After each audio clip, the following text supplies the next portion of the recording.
தள்ளுபடி, அத்தனை பேரும் அள்ளும்படி. 6 முதல் 60% வரை ஆடி தள்ளுபடியுடன் super Saravana stores, Chennai, Madurai, Kovai.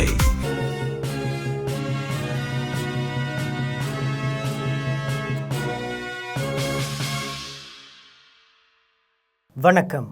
GeM செய்திகளுக்காக நான் அரசு. இந்திய நேரப்படி காலை 8:30 மணி செய்திகள். முதலில் ஜெம் தலைப்புச் செய்திகளை காணலாம். குறுக்கு வழிகள் உங்கள் பயணத்தை பாதிலேயே முடித்துவிடும், இளைஞர்களுக்கு பிரதமர் மோடி அறிவுறுத்தல். கோவையில் மாணவர் அடித்துக் கொல்லப்பட்ட உண்மையை மூடி மறைக்க பார்க்கிறதா தாவேக அரசு? திமுக நாடாளுமன்ற உறுப்பினர் கனிமொழி கேள்வி. அமெரிக்கா போரையும் முற்றுகையையும் முடிவுக்கு கொண்டு வரும் வரை ஹார்முஸ் ஜலசந்தி மீண்டும் திறக்கப்படாது. ஈரான் தேசிய பாதுகாப்பு கவுன்சிலின் தலைவர் மொஹ்சென் ரெசாயி திட்டவட்டம். TNPL 20 ஓவர் கிரிக்கெட் தொடரின் 15வது போட்டி. திண்டுக்கல் டிராகன்ஸ் அணியை வீழ்த்தி மதுரை பாந்தர்ஸ் அணி வெற்றி. மதுரை, திண்டுக்கல், சிவகங்கை, புதுக்கோட்டை ஆகிய மாவட்டங்களில் மிதமான மழை பெய்யக்கூடும். சென்னை வானிலை ஆய்வு மையம் அறிவிப்பு. இனி விரிவான செய்திகளை காணலாம்.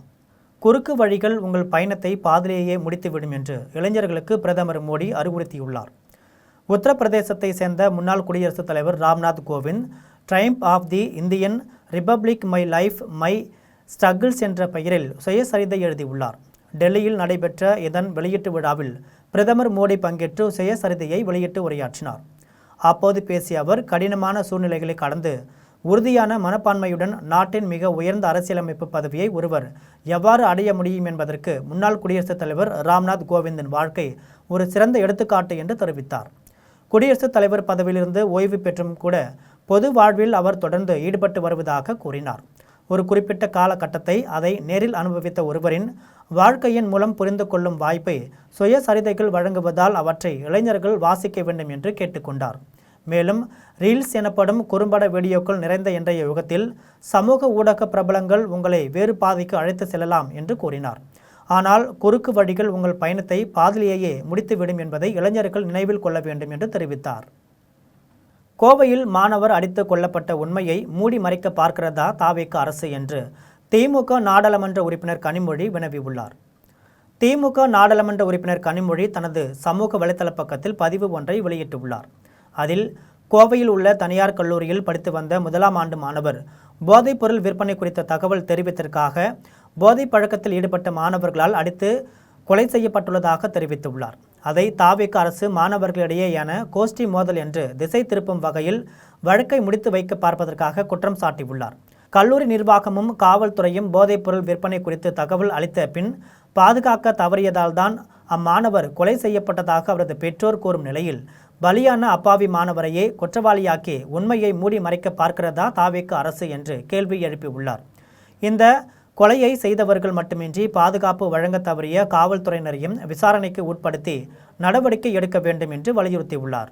அமெரிக்கா போரையும் முற்றுகையையும் முடிவுக்கு கொண்டு வரும் வரை ஹார்முஸ் ஜலசந்தி மீண்டும் திறக்கப்படாது என்று ஈரான் தேசிய பாதுகாப்பு கவுன்சிலின் தலைவர் மொஹ்சென் ரெசாயி திட்டவட்டமாக தெரிவித்துள்ளார். அமெரிக்கா, ஈரான் இடையேயான போரை முடிவுக்கு கொண்டு வர பல கட்டமாக பேச்சுவார்த்தை நடைபெற்று வருகிறது. ஆனாலும் போர் நிறுத்தம் ஏற்படவில்லை. இந்த சூழலில் ஹார்முஸ் ஜலசந்தி மீது அமெரிக்கா தனது முழு கட்டுப்பாட்டை கொண்டுள்ளதாக அதிபர் ட்ரம்ப் கூறியிருந்தார். இது குறித்து ஈரான் தேசிய பாதுகாப்பு கவுன்சிலின் தலைவர் மொஹ்சென் ரெசாயி தனது சமூக வலைதளத்தில் பதிவு ஒன்றை வெளியிட்டுள்ளார். அதில் அமெரிக்கா போரையும் முற்றுகையையும் முடிவுக்கு கொண்டு வந்து ஈரானின் முடக்கப்பட்ட சொத்துக்களையும் விடுவித்து லெபனான் மற்றும் காசா உட்பட பிராந்திய தழுவிய போர் நிறுத்தத்திற்கு ஒப்புக்கொள்ளும் வரை ஹார்முஸ் ஜலசந்தி மீண்டும் திறக்கப்படாது என்று திட்டவட்டமாக தெரிவித்துள்ளார். ஹார்முஸ் ஜலசந்தி அமெரிக்காவின் கட்டுப்பாட்டில் உள்ளது என்று அமெரிக்க அதிகாரிகள் கூறும் கூற்றுகளும் மீண்டும் மீண்டும் வெளியிடும் பதிவுகளும் யதார்த்தத்தை மாற்றிவிடாது என்று குறிப்பிட்டுள்ளார். TNPL 20 ஓவர் கிரிக்கெட் தொடரின் 15வது போட்டியில் திண்டுக்கல் டிராகன்ஸ் அணியை வீழ்த்தி மதுரை பாந்தர்ஸ் அணி வெற்றி பெற்றுள்ளது. திண்டுக்கல் மாவட்டம் நத்தத்தில் உள்ள மைதானத்தில் TNPL 20 ஓவர் கிரிக்கெட் தொடரின் 15வது போட்டி நடைபெற்றது. இந்த போட்டியில் திண்டுக்கல் டிராகன்ஸ், மதுரை பாந்தர்ஸ் அணிகள் மோதின. இப்போட்டி மழை காரணமாக 18 ஓவர்களாக குறைக்கப்பட்ட நிலையில் டாஸ் வென்ற திண்டுக்கல் அணி முதலில் பந்து வீச்சை தேர்வு செய்தது. அதன்படி முதலில் பேட்டிங் செய்த மதுரை அணி 18 ஓவர்களில் 7 விக்கெட்டுகளை இழந்து 171 ரன்கள் குவித்தது. இதில் அதிரடியாக விளையாடிய ராம் அரவிந்த் 40 ரன்கள் எடுத்து அசத்தினார். இதையடுத்து 172 ரன்கள் எடுத்தால் வெற்றி என்ற இலக்குடன் களமிறங்கிய திண்டுக்கல் அணி 18 ஓவர்களில் 6 விக்கெட்டுகள் இழப்பிற்கு 150 ரன்கள் மட்டும் எடுத்தது. இதன் மூலம் மதுரை அணி 21 ரன்கள் வித்தியாசத்தில் திண்டுக்கல் அணியை வீழ்த்தி அபார வெற்றி பெற்றது. சென்னை நகரின் ஒரு சில பகுதிகளில் இடி மின்னலுடன் கூடிய லேசான மழை பெய்ய வாய்ப்புள்ளதாக சென்னை வானிலை ஆய்வு மையம் தெரிவித்துள்ளது. சென்னை வானிலை ஆய்வு மையம் வெளியிட்டுள்ள அறிக்கையில், தமிழக கடலோர பகுதிகளில் கீழ்மட்ட வளிமண்டலத்தில் ஒரு பலவீனமான காற்றழுத்த தாழ்வு பாதை நிலவுகிறது. இதன் காரணமாக தமிழகத்தில் ஒரு சில இடங்களிலும், புதுச்சேரி மற்றும் காரைக்கால் பகுதிகளிலும் இடி மின்னலுடன் கூடிய லேசான மழை பெய்யக்கூடும் என்று தெரிவித்துள்ளது. இதன்படி இன்று நீலகிரி, தேனி மாவட்டங்களில் ஓரிரு இடங்களில் இடி மின்னல் மற்றும் பலத்த காற்றுடன் கூடிய கனமழை பெய்யக்கூடும் என்று தெரிவித்துள்ளது. மதுரை, திண்டுக்கல், சிவகங்கை, புதுக்கோட்டை ஆகிய மாவட்டங்களில் ஒரு சில இடங்களில் இடி மின்னல் மற்றும் பலத்த காற்றுடன் கூடிய மிதமான மழை பெய்யக்கூடும் என்று தெரிவித்துள்ளது. மேலும் சென்னை நகரின் ஒரு சில பகுதிகளில் இடி மின்னலுடன் கூடிய லேசான மழை பெய்ய வாய்ப்பு உள்ளதாக குறிப்பிட்டுள்ளது. இந்தியாவில் பாதுகாப்பாக ரயில்கள் இயக்குவதை உறுதிப்படுத்தும் வகையில் 19,700 கிலோமீட்டர் தொலைதூரத்துக்கு ரயில் பாதைகளின் ஓரத்தில் வேலிகள் அமைக்கப்பட்டுள்ளது. மக்களவையில் உறுப்பினரின் வினாவுக்கு ரயில்வே அமைச்சர் அஸ்வினி வைஷ்ணவ் எழுத்து மூலம் பதிலளித்துள்ளார். அதில் ரயில்கள் இயக்கத்தில் பாதுகாப்புக்கு உயர் முன்னுரிமை அளிக்கப்படுவதாக தெரிவிக்கப்பட்டுள்ளது. பீகார், மத்திய பிரதேசம், ஆந்திரம், உத்தரப்பிரதேசம் உள்ளிட்ட மாநிலங்களில் ரயில் பாதைகளின் ஓரத்தில் 19,700 கிலோமீட்டர் தொலைவுக்கு வேலிகள் அமைக்கப்பட்டுள்ளதாக குறிப்பிட்டுள்ளது. அவ்வாறு வேலி அமைத்த பகுதிகளில் சிறிய வாகனங்கள், கால்நடைகள் நடப்பவர்கள் செல்வதற்காக சுரங்க பாதைகள் அமைக்கப்பட்டுள்ளதாகவும் குறிப்பிட்டுள்ளது. ரயில்வே சொத்துக்களையும் பயணிகளையும் காக்கும் வகையில் ரயில்கள் மீது கல்லெறியப்படுபவர்கள் மீது கடும் நடவடிக்கை எடுக்கப்பட்டு வருவதாகவும் குறிப்பிட்டுள்ளது. அவசர கதியில் கொண்டுவரப்படுவதால் தற்போதைய சூழலில் இந்த தொகுதி மறுவரைக்கு எதிரான மசோதா தேவையில்லை என்று பாஜக சட்டமன்ற உறுப்பினர் போஜராஜன் தெரிவித்துள்ளார். சென்னை தலைமை செயலகத்தில் பாஜக சட்டமன்ற உறுப்பினர் போஜராஜன் செய்தியாளர்களை சந்தித்து பேசினார். அப்போது அவசர கதியில் கொண்டுவரப்படுவதால் தற்போதைய சூழலில் இந்த தொகுதி மறுவரைக்கு எதிரான மசோதா தேவையில்லை என்று தெரிவித்தார். இன்றைய காலகட்டத்தில் மக்கள் தொகை மாறியுள்ளதால் நமக்கு கூடுதல் உறுப்பினர்கள் தேவைப்படுவதாக கூறினார். மக்கள் தொகை அதிகரிக்கும் போது ஒரு மக்கள் பிரதிநிதியால் வாக்காளர்களுக்கு சரியாக பணியாற்ற முடிவதில்லை என்று குறிப்பிட்டார். பொதுமக்களுக்கு சேவை செய்ய நமக்கு கூடுதல் பிரதிநிதிகள் தேவை என்று தெரிவித்தார். அன்றைய அரசியல்வாதிகளுக்கெல்லாம் தெரியும். அதை நான் இங்கு விவாத பொருளாக ஆக்க விரும்பவில்லை. நாம் ஒற்றுமையாக இருந்தால், தென் மாநிலங்களே நாம் ஒற்றுமையாக இருந்தால், தமிழகத்திலே நாம் ஒற்றுமையாக இருந்தால், தமிழரையே ஒரு பிரதமர் ஆக்குகின்ற காலமெல்லாம் இருக்கும். அந்த முயற்சியை ஒற்றுமையுடன் நாம் செய்ய வேண்டும். புலிவலத்தில் நடைபெற்ற மக்கள் தொடர்பு திட்ட முகாமில் 48,04,580 ரூபாய் மதிப்பீட்டில் 142 பயனாளிகளுக்கு மாவட்ட ஆட்சியர் என். பிரியா நலத்திட்ட உதவிகளை வழங்கினார். ராணிப்பேட்டை மாவட்டம் சோளிங்கர் அடுத்த புலிவலம் கிராமத்தில் மக்கள் தொடர்பு திட்ட முகாம் மாவட்ட ஆட்சியர் நா. பிரியா தலைமையில் நடைபெற்றது. முகாமிற்கு மாவட்ட வருவாய் அலுவலர் சரவணன் முன்னிலை வகித்தனர். வருவாய் கோட்டாட்சியர் ராஜி அனைவரையும் வரவேற்றார். முகாமில் வேளாண்மைத்துறை சார்பில் விவசாயிகளுக்கும் விதை, நெல் மற்றும் மரக்கன்றுகளும், தோட்ட களத்துறை சார்பில் விதைகள் அடங்கிய தொகுப்புகளும் வழங்கப்பட்டன. அதனைத் தொடர்ந்து அனைத்து துறைகளின் சார்பில் தேர்வு செய்யப்பட்ட 142 பயனாளிகளுக்கு மொத்தம் ரூபாய் 48,04,580 மதிப்பிலான நலத்திட்ட உதவிகளை மாவட்ட ஆட்சியர் என். பிரியா வழங்கி உரையாற்றினார். முகாமில் சோளிங்கர் வட்டாட்சியர் முரளி, மண்டல துணை வட்டாட்சியர் குமார், வருவாய் ஆய்வாளர் கார்த்தி, கிராம நிர்வாக அலுவலர்கள் சதீஷ், சானு, கணேசன், ராஜகோபால், ராஜசேகர், மணிவண்ணன், பன்னீர்செல்வம் மற்றும் ஊராட்சி மன்ற தலைவர் திருமால், சோளிங்கர் வேளாண்மை உதவி இயக்குனர் பிரபு, பல்வேறு துறைகளின் அதிகாரிகள் மற்றும் ஏராளமான பொதுமக்கள் கலந்து கொண்டனர். பெரம்பலூரில் மத்திய அரசின் தொகுதி மறுவரையறையில் தமிழகத்திற்கு ஏற்படும் பிரச்சினை குறித்து பொதுமக்களிடையே விழிப்புணர்வு ஏற்படுத்தும் வகையில் காங்கிரஸ் கட்சியினர் சுவரொட்டிகளை ஒட்டியுள்ளனர். மத்திய மோடி அரசு தனக்கு சாதகமாக இருக்கும் வகையில் அவசரமாக தொகுதி மறுவரையறையை கொண்டு வந்துள்ளதாகவும், இதனால் தமிழகம் உள்ளிட்ட தென் மாநிலங்களில் மக்களவை தொகுதிகளின் எண்ணிக்கை குறையும் என்று காங்கிரஸ் கட்சியினர் கூறி வருகின்றனர். தொகுதி மறுவரையறையை கண்டித்து பல்வேறு கட்ட போராட்டங்கள் நடைபெற்று வந்தன. இந்த நிலையில் பெரம்பலூர் மாவட்ட காங்கிரஸ் கட்சியின் சார்பில் தொகுதி மறுவரையறையால் தமிழகத்திற்கு ஏற்படும் பாதிப்பை விளக்கும் வகையில் சுவரொட்டிகள் ஒட்டியுள்ளனர். இதேபோன்று பெரம்பலூர் மாவட்டம் முழுவதும் பிரச்சாரம் மேற்கொள்வதற்காக வட்டார தலைவர்களிடம் போஸ்டர்கள் வழங்கப்பட்டன. இந்த நிகழ்ச்சியில் பெரம்பலூர் நகர தலைவர் முகமது இப்ராஹிம், நகர செயலாளர் காஜா ஷெரீப், வட்டார தலைவர் சுந்தரராஜ், வேப்பந்தட்டை வட்டார தலைவர் சையத் பத்தோதீன், வேப்பூர் வட்டார தலைவர் செந்தமிழ் செல்வன், ராமச்சந்திரன், காமராஜ் உள்ளிட்டோர் கலந்து கொண்டனர். அரியலூர் தனியார் பள்ளியில் உலக யானைகள் நாள் விழா கொண்டாடப்பட்டது. அரியலூர் பிளாசம் பள்ளியில் உலக யானைகள் நாளையொட்டி மாணவர்களுக்கு பேச்சு போட்டி உள்ளிட்ட பல்வேறு போட்டிகள் நடைபெற்றன. யானைகள் நாள் கொண்டாடுவது யானைகளை காப்பதற்கு, யானைகள் பற்றி மாணவர்கள் தெரிந்து கொள்வதற்கு உதவுவதாக ஆசிரியர்கள் தெரிவித்தனர். மாணவர்கள் யானைகள் குறித்து பாட்டுகள் மூலமாகவும் பேச்சுகள் மூலமாகவும் எடுத்துரைத்தனர். பிளாஸ்டிக் லைட்டர்களால் தீப்பெட்டி விற்பனை பாதிக்கப்படுவதால் அதற்கு தடை விதிக்க கோரி முதலமைச்சரிடம் முறையிட உள்ளதாக தீப்பெட்டி உற்பத்தியாளர் சங்கத்தினர் தெரிவித்துள்ளனர். தூத்துக்குடி மாவட்டம் கோவில்பட்டியில் தென்னிந்திய தீப்பெட்டி உற்பத்தியாளர்கள் சங்கத்தின் தலைவர் விஜய் ஆனந்த் செய்தியாளர்களிடம் பேசினார். அப்போது ஒருமுறை பயன்படுத்தும் பிளாஸ்டிக் லைட்டர்கள் தீப்பெட்டி தொழிலுக்கு பெரும் சவாலாக உள்ளதாக தெரிவித்தார். இந்த லைட்டர்களால் தீப்பெட்டி தொழில் முன்னேற்றம் அடைய முடியாமல் உள்ளதாக கூறினார். தீப்பெட்டி தொழிலை பாதுகாக்க ஒருமுறை பயன்படுத்தக்கூடிய பிளாஸ்டிக் லைட்டர்களை தமிழ்நாட்டில் தடை செய்ய கோரி முதலமைச்சர் ஜோசப் விஜயை சந்தித்து மனு கொடுக்கலாம் என்று நாங்கள் முடிவெடுத்துள்ளதாக தெரிவித்தார். பேட்டியின் போது சங்கத்தின் செயலாளர் வரதராஜன், பொருளாளர் ராஜவேல், நிர்வாக குழு உறுப்பினர் லிபர்டி அம்புரோஸ், நேஷனல் சிறு தீப்பெட்டி உற்பத்தியாளர்கள் சங்கத்தின் முன்னாள் செயலாளர் சேதுரத்தினம் ஆகியோர் உடன் இருந்தனர். அனைத்து 5 மாவட்டங்களிலும் பிரதான தொழிலாக உள்ளது. இதில் மேலும் பெண் தொழிலாளர்களே 80% வேலை பார்க்கின்றார்கள். இந்த தீப்பெட்டி தொழில் ஒரு பொருள் 100 ஆண்டுகள் தாண்டி வளர்ந்து இன்னைக்கு அந்த பொருள் இன்னைக்கு உற்பத்தியில் உள்ளது தீப்பெட்டி தொழில். அந்த தீப்பெட்டி தொழிலுக்கு பெரும் சவாலாக உள்ளது சிங்கிள் யூஸ் பிளாஸ்டிக் லைட்டர். இது மெஜாரிட்டி நம்ம சைனாலேருந்து இம்போர்ட் பண்ணி வரப்பட்டது. முதல் 20 ரூபாய்க்கு கீழ் உள்ள தடையை சென்ட்ரல் கவர்மெண்ட் தடை செய்திருந்தார்கள். அதற்கப்புறம் என்ன ஆயிட்டுனால் இங்கே லோக்கல் மேனுஃபேக்சரிங் ஸ்டார்ட் பண்ணணும். திண்டுக்கல் மாவட்டம் கொடைக்கானலில் சுற்றுலா வாகனங்களின் நெருக்கடியை குறைக்க காவல்துறையும் வனத்துறையும் இணைந்து முயற்சி எடுத்துள்ளனர். கொடைக்கானலில் பல சுற்றுலா தலங்கள் வனத்துறை கட்டுப்பாட்டில் உள்ளன. தூண்பாறை, குணா குகை, பைன்மர காடுகள், மோயர் சதுக்கம் ஆகிய சுற்றுலா தலங்களுக்கு செல்ல அந்தந்த இடங்களில் கட்டணம் பெறப்பட்டது. இதனால் சுற்றுலா பயணிகள் டிக்கெட் பெறுவதற்கு பல மணி நேரம் காத்திருந்து செல்லும் நிலை ஏற்பட்டது. அதனைத் தொடர்ந்து 4 சுற்றுலா தலங்களுக்கு செல்ல ஒரே இடத்தில் கட்டணம் பெறப்பட்டது. இருந்தபோதிலும் வாகனங்கள் ஒன்றன் பின் ஒன்றாக நின்று செல்வதால் போக்குவரத்து நெரிசல் ஏற்பட்டது.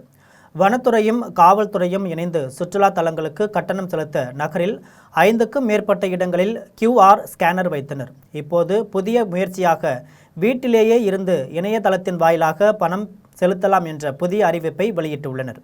இதனால் கொடைக்கானலில் போக்குவரத்து நெரிசல் குறையும் என எதிர்பார்க்கப்படுகிறது. கன்னியாகுமரி மேற்கு மாவட்ட பாஜக சார்பில் சுதந்திர தினத்தை முன்னிட்டு மூவர்ண தேசிய கொடி பேரணி மார்த்தாண்டத்தில் நடைபெற்றது. கன்னியாகுமரி மேற்கு மாவட்ட பாஜக சார்பில் சுதந்திர தினத்தை முன்னிட்டு வளர்ந்த பாரதம் 2047 என்ற இலக்கோடு அனைவருக்கும் விழிப்புணர்வு ஏற்படுத்தும் வகையில் மூவர்ண தேசிய கொடியை ஏந்திய பேரணி பாஜக மேற்கு மாவட்ட தலைவர் RT சுரேஷ் தலைமையில் நடைபெற்றது. மார்த்தாண்டம் பம்மம் பகுதியில் தொடங்கிய பேரணியை மாநில செயற்குழு உறுப்பினர் கொடியசைத்து துவங்கி வைத்தார்.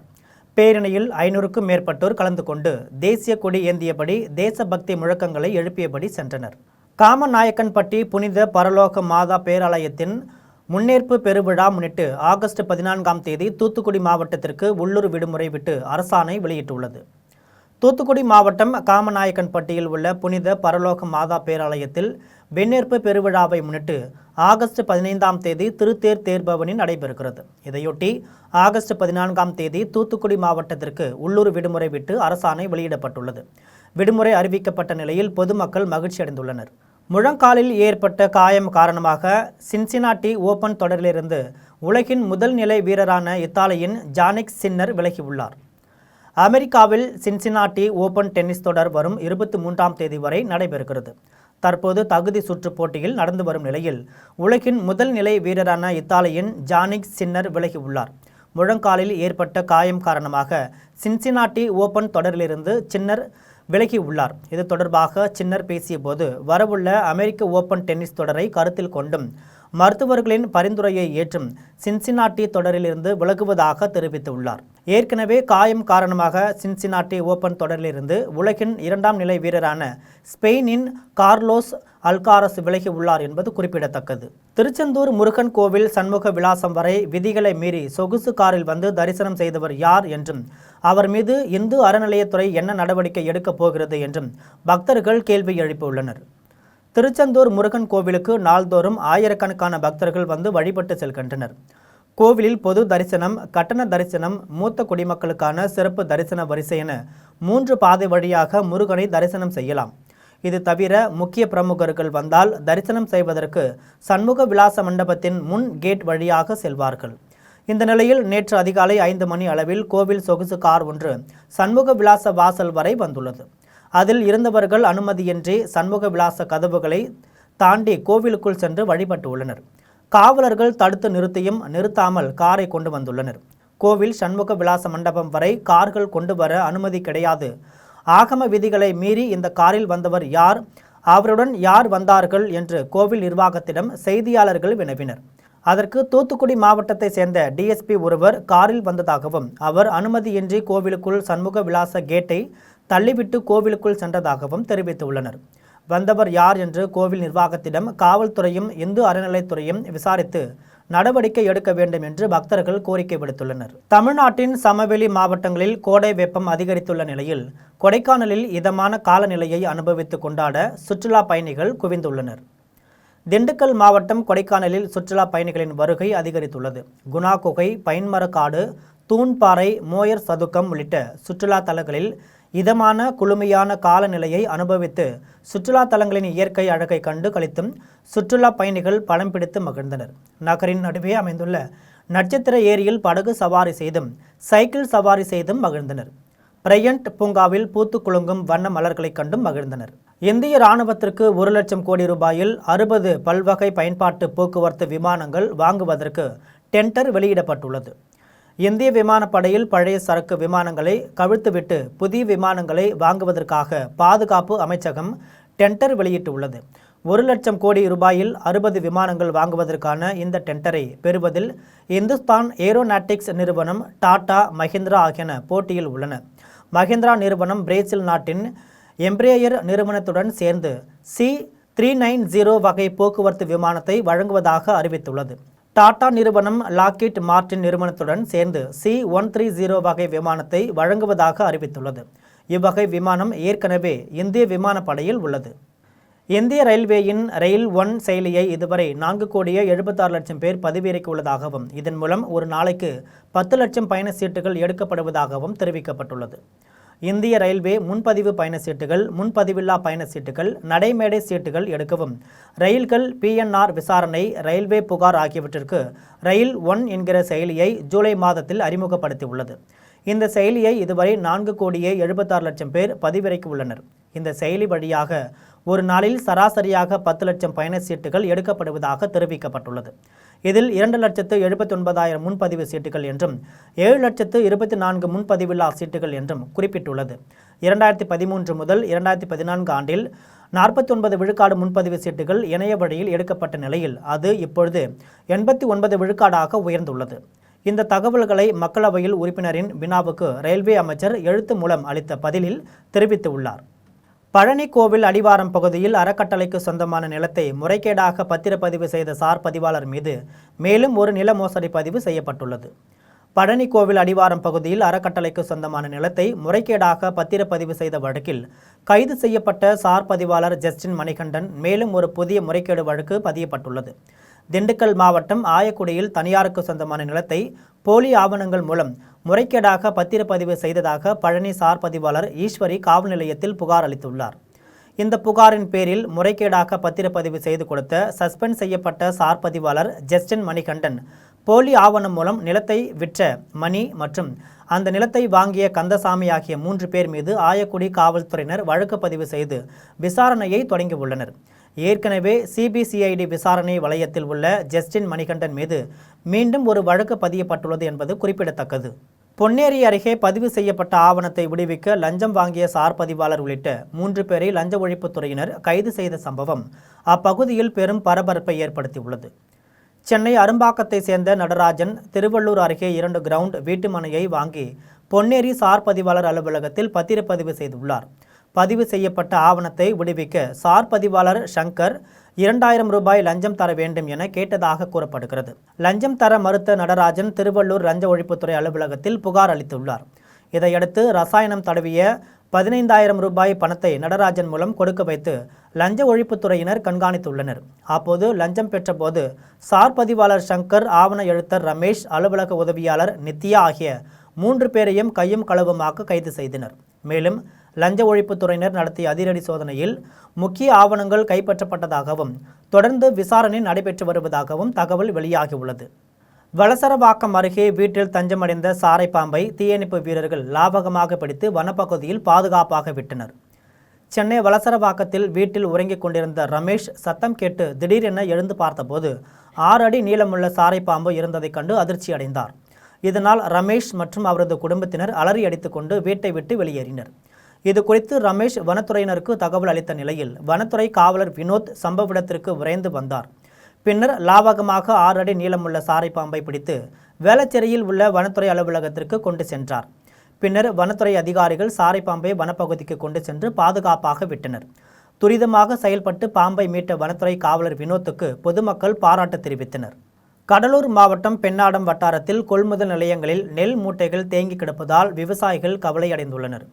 கடலூர் மாவட்டம் பெண்ணாடம் வட்டாரத்தில் முருகன்குடி, வெங்கரம்பூர், கிளிமங்கலம், குறுக்கத்தஞ்சேரி, மோச்சட்டை, தீவலூர், தாடநல்லூர், சவுந்திர சோழபுரம் ஆகிய ஊர்களில் நெல் கொள்முதல் நிலையங்கள் உள்ளன. இங்கு நெல் மூட்டைகளை விரைவாக கொள்முதல் செய்யாததால் தேக்கமடைந்துள்ளன. இந்த நிலையில் நாள்தோறும் இரவு நேரங்களில் தொடர்ந்து மழை பெய்து வருவதால் விவசாயிகள் வேதனை தெரிவித்து வருகின்றனர். என் பேர் சிவகுமார். நாங்கள் கிளிமங்கலம் கிராமம், திருவடி தாலுகா, கடலூர் மாவட்டம். இங்கே வந்து பார்த்தீங்கன்னா கிளிமங்கலம் கிராமத்தில் நெல் கொள்முதல் நிலையம் நாங்கள் ஆர்எம், பிஎம், பர்ச்சேஸ் ஆஃபீஸர் எல்லாத்திட்டையும் பேசியாச்சு. லாரி அனுப்பவே மாட்டேன்றாங்க. இந்த சென்டர் ஓப்பன் பண்ணி இது வரைக்கும் 25 நாள் ஆச்சு. 25 நாளில் ஒரே ஒரு முறை மட்டும் தான் லாரி வந்திருக்கு. 8000-9000 மூட்டைகள் மேலே கிடப்பில் கிடக்கு. கூத்தாநல்லூர் அடுத்த வக்கிராநல்லூர் ஊராட்சியில் சுகாதார சீர்கேடு ஏற்படுவதை தடுக்க அதிகாரிகள் நடவடிக்கை எடுக்க வேண்டும் என பொதுமக்கள் கோரிக்கை விடுத்துள்ளனர்.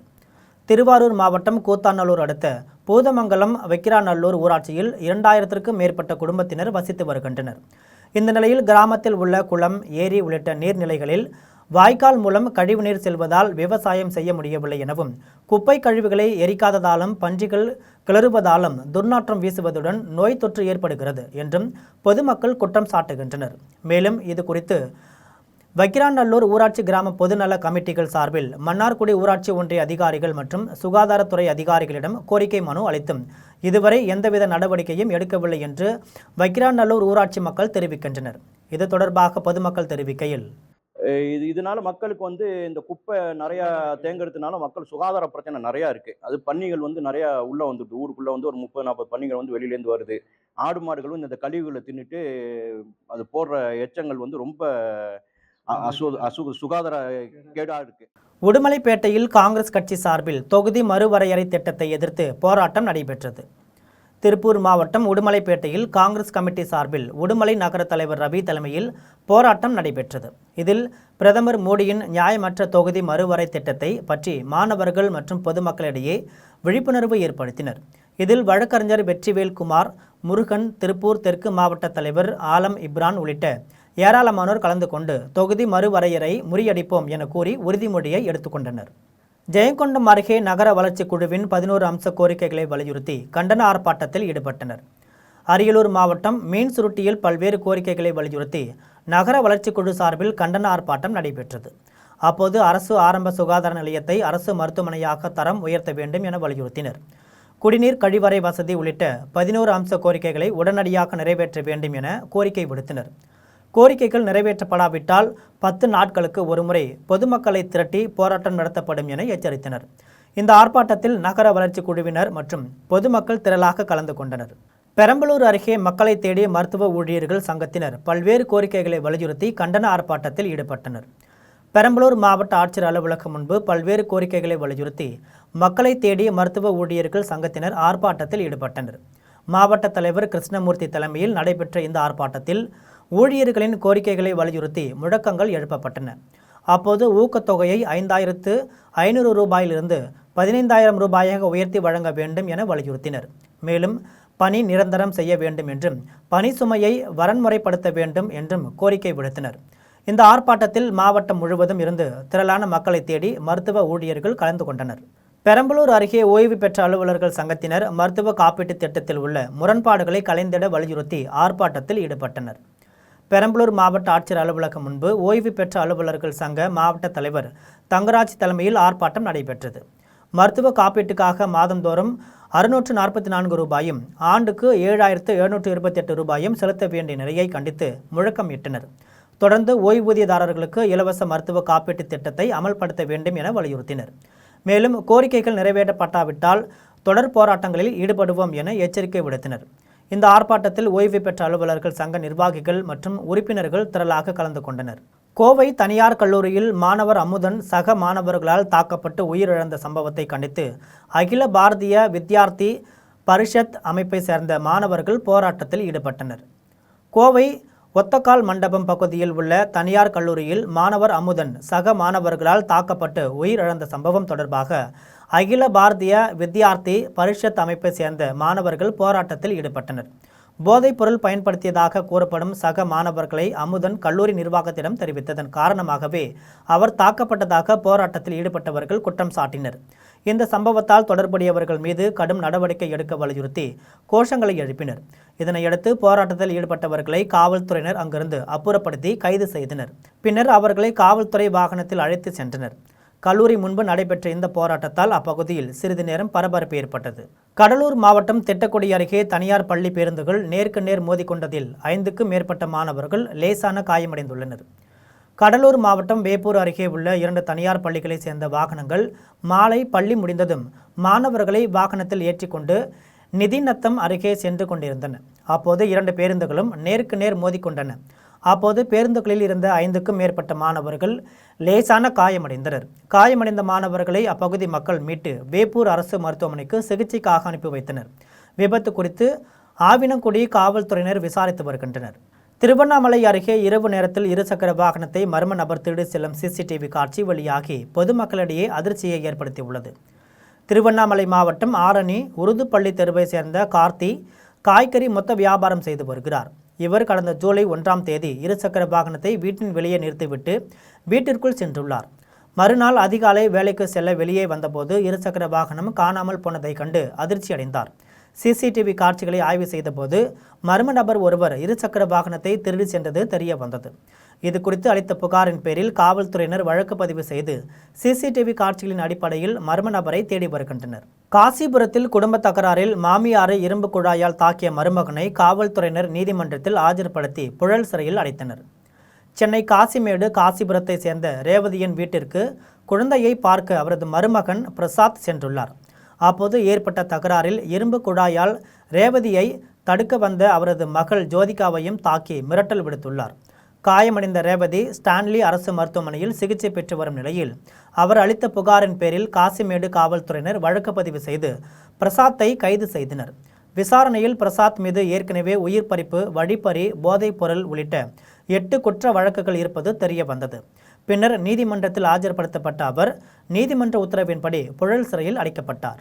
சேலம் அருகே கல்குவாரியில் அடையாளம் தெரியாத ஆண் சடலம் அழுகிய நிலையில் மீட்கப்பட்ட சம்பவம் அப்பகுதியில் பெரும் பரபரப்பை ஏற்படுத்தியுள்ளது.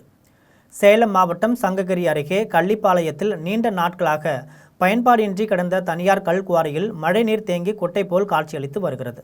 இந்த நிலையில் அப்பகுதியில் கால்நடைகளை மேய்த்து கொண்டிருந்த பெண் ஒருவர் கல்குவாரி குட்டையில் சுமார் 45 வயது மதிக்கத்தக்க அடையாளம் தெரியாத ஆண் சடலம் கிடப்பதாக காவல்துறையினருக்கு தகவல் அளித்தார். தகவல் அறிந்து சம்பவ இடத்திற்கு வந்த சங்ககிரி காவல் ஆய்வாளர் செந்தில்குமார் தலைமையிலான காவல்துறையினர் குமாரபாளையம் தீயணைப்பு துறையினரின் உதவியுடன் நள்ளிரவில் சடலத்தை மீட்டனர். சடலம் கை கால்கள் கட்டப்பட்டு பச்சை நிற வலையில் சுற்றப்பட்ட அழுகிய நிலையில் கிடந்தது தெரிய வந்தது.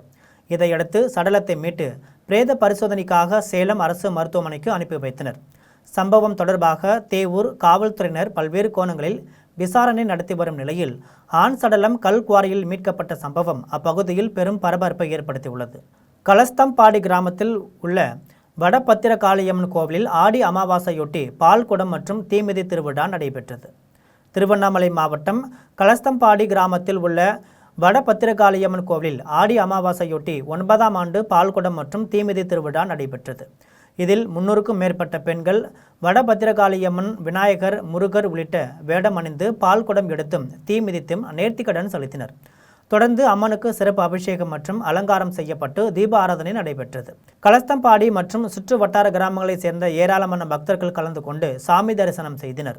கோவில் நிர்வாகம் சார்பில் பக்தர்களுக்கு அன்னதானம் வழங்கப்பட்டது. கண்டமனூர் அருகே உள்ள கருப்பசாமி கோவிலில் ஆடி அமாவாசையொட்டி மழை வேண்டி சிறப்பு வழிபாடு நடைபெற்றது. தேனி மாவட்டம் கண்டமனூர் அருகே மூலவைகை ஆற்றங்கரையில் உள்ள 400 ஆண்டுகள் பழமையான ராமச்சந்திராபுரம் ஸ்ரீ கருப்பசாமி கோவிலில் ஆடி அமாவாசையொட்டி மழை வேண்டி சிறப்பு வழிபாடு நடைபெற்றது. மேற்கு தொடர்ச்சி மலைப்பகுதிகளில் போதிய மழை இல்லாததால் மூல வைகை ஆறு வறண்டு கடமலை மயிலை ஒன்றியம் வறட்சியை சந்தித்து வருகிறது. இதனையடுத்து கருப்பசாமிக்கு 18 வகையான அபிஷேகங்கள் மற்றும் சிறப்பு பூஜைகள் நடத்தப்பட்டு மழை பெய்து ஆற்றில் நீர் வரவும் நாடு செழிக்கவும் பக்தர்கள் பிரார்த்தனை செய்தனர். கண்டமனூர் மற்றும் சுற்று வட்டார பகுதிகளைச் சேர்ந்த ஏராளமானோர் இதில் கலந்து கொண்டனர். குற்றாலத்தில் ஆடி அமாவாசை நாளை முன்னிட்டு ஏராளமான பொதுமக்கள் தர்ப்பணம் கொடுப்பதற்காக குவிந்தனர். தென்காசி மாவட்டம் குற்றாலத்தில் ஆடி அமாவாசை நாளை முன்னிட்டு ஏராளமான பொதுமக்கள் தர்ப்பணம் கொடுப்பதற்காக குவிந்தனர். இதில் குறிப்பாக அருவிகளில் நீராடிவிட்டு எள்ளும் எண்ணெயும் படைத்து தங்களது முன்னோர்களுக்கு சிறப்பு வழிபாடு நடத்தி தர்ப்பணம் செய்தனர். இந்நிகழ்வில் சுற்று வட்டார பகுதிகளைச் சேர்ந்த ஏராளமானோர் கலந்து கொண்டு வழிபட்டனர். அரியலூர் மாவட்டம் பொய்யாதநல்லூர் பிரத்யங்கரா தேவிக்கு ஆடி அமாவாசை நாளில் மிளகாய் சண்டி யாகம் நடைபெற்றது. அரியலூர் மாவட்டம் பொய்யாதநல்லூரில் சாமுண்டீஸ்வரி அம்மன் ஆலயம் அமைந்துள்ளது. இந்த ஆலயத்தில் அமாவாசை அன்று மிளகாய் சண்டி யாகம் நடைபெறுவது வழக்கம். ஆடி அமாவாசை நாளில் பிரத்யங்கரா தேவிக்கு சிறப்பு யாகம் நடைபெற்றது. யாகத்தில் பக்தர்களின் வேண்டுதலின் பேரில் மூட்டை மூட்டையாய் மிளகாய் போடப்பட்டது. புடவைகளும் யாகத்தில் போடப்பட்டன. பின்னர் மாதுளை, திராட்சை உள்ளிட்ட பல்வேறு வகையான பழங்கள், கரும்பு ஆகியன இடப்பட்டன. இந்த தமிழ்நாட்டின் பல்வேறு மாவட்டங்களிலிருந்து வந்த ஆயிரக்கணக்கான பக்தர்கள் கலந்து கொண்டனர். தீப ஆராதனைக்கு பின்பு அம்மனை ஊஞ்சலில் வைத்து தாலாட்டு பாடப்பட்டது. கலந்து கொண்ட பக்தர்கள் அனைவருக்கும் அன்னதானம் வழங்கப்பட்டது. சோளிங்கர் கோலாத்தம்மன் ஆலயத்தில் ஆடி பெருவிழா கொட்டு மடையிலும் கோலாகலமாக நடைபெற்றது. ராணிப்பேட்டை மாவட்டம் சோளிங்கர் நகராட்சியில் சித்தூர் சாலையில் அமைந்துள்ள ஸ்ரீ கோலாத்தம்மன் திருக்கோவிலில் ஆடி பெருவிழா சிறப்பாக நடைபெற்றது. விழாவை முன்னிட்டு கோலாத்தம்மனுக்கு சிறப்பு அபிஷேகம் நடைபெற்றதை அடுத்து அலங்காரம் செய்யப்பட்டு தீப ஆராதனை நடைபெற்றது. அதனைத் தொடர்ந்து பில்லாஞ்சி தோப்பு பகுதி, கோட்டூர், ஸ்ரீராம் நகர், சோமசமுத்திரம் காலனி, எறும்பி உள்ளிட்ட பகுதிகளிலிருந்து விநாயகர், மாரியம்மன், கருமாரியம்மன், சுப்பிரமணிய சுவாமி, வள்ளி தெய்வானை, துர்கை உள்ளிட்ட சுவாமிகளின் ஊர்வலம் மேளதாள வாத்தியங்கள் முழங்க நடைபெற்றது. ஊர்வலத்தில் பக்தர்கள் அலகு குத்தியும் பூக்கரகங்கள் எடுத்தும் அந்தரத்தில் தொங்கியபடியும் ஓம் சக்தி பராசக்தி என பக்தி கோஷங்களை எழுப்பியவாறு முக்கிய வீதிகள் வழியாக ஊர்வலமாக சென்று கோவிலை வந்தடைந்தது. கோலத்தம்மனை வழிபட்டனர். மீண்டும் ஜெம் தலைப்புச் செய்திகள். குறுக்கு வழிகள் உங்கள் பயணத்தை பாதிலேயே முடித்துவிடும். இளைஞர்களுக்கு பிரதமர் மோடி அறிவுறுத்தல். கோவையில் மாணவர் அடித்துக் கொல்லப்பட்ட உண்மையை மூடி மறைக்க பார்க்கிறதா தாவேக அரசு? திமுக நாடாளுமன்ற உறுப்பினர் கனிமொழி கேள்வி. அமெரிக்கா போரையும் முற்றுகையையும் முடிவுக்கு கொண்டு வரும் வரை ஹார்முஸ் ஜலசந்தி மீண்டும் திறக்கப்படாது. ஈரான் தேசிய பாதுகாப்பு கவுன்சிலின் தலைவர் மொஹ்சென் ரெசாயி திட்டவட்டம். TNPL 20 ஓவர் கிரிக்கெட் தொடரின் 15வது போட்டி. திண்டுக்கல் டிராகன்ஸ் அணியை வீழ்த்தி மதுரை பாந்தர்ஸ் அணி வெற்றி. மதுரை, திண்டுக்கல், சிவகங்கை, புதுக்கோட்டை ஆகிய மாவட்டங்களில் மிதமான மழை பெய்யக்கூடும். சென்னை வானிலை ஆய்வு மையம் அறிவிப்பு. இத்துடன் ஜெம் செய்திகள் நிறைவடைகின்றன. மீண்டும் ஜெம் செய்திகள் மதியம் 1:30 மணிக்கு. உடனுக்குடன் செய்திகளை காண gemlive.tv என்ற இணையதளத்தில் இணைந்திருங்கள். நன்றி, வணக்கம்.